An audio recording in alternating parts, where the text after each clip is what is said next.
In this lecture, we'll aim to understand what variables are, such as the let I'm currently writing, how they work, and why it's important to use them.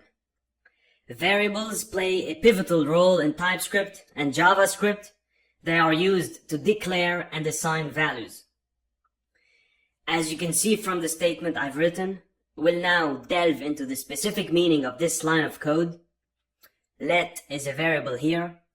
Variables in JavaScript and TypeScript come in three types: var, let, and const.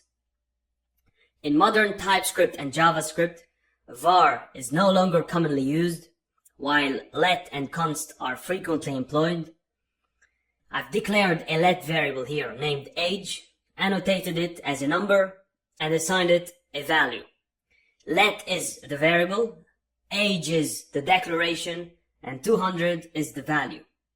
This is how we utilize variables in our code.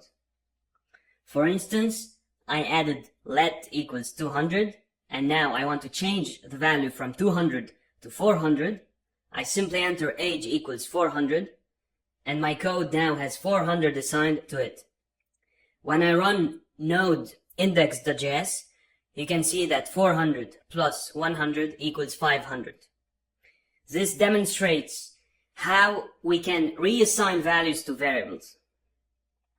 However, with let, we cannot redeclare a variable with the same name. If I attempt to redeclare age as let equals age, and then again as 400, I encounter an error. Cannot redeclare block scoped variable age. The second type of variable is const, and it comes with several restrictions. You cannot assign values to a const variable multiple times or redeclare it. For example, if I try to reassign value to age while keeping it a const, I will still receive an error.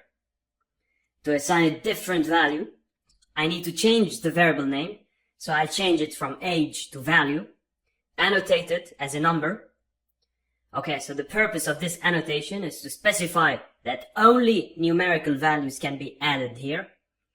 If I attempt to add a string like John, while the annotation is number, I receive an error. Type string is not assignable to type number. But if I change the annotation to string, I encounter no error. Running the file yields the result 200 John 100. Okay, so this is how we can easily utilize variables.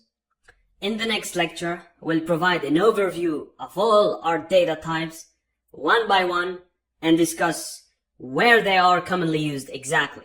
Alright, so that's pretty much it for this lecture, and now on to the next one.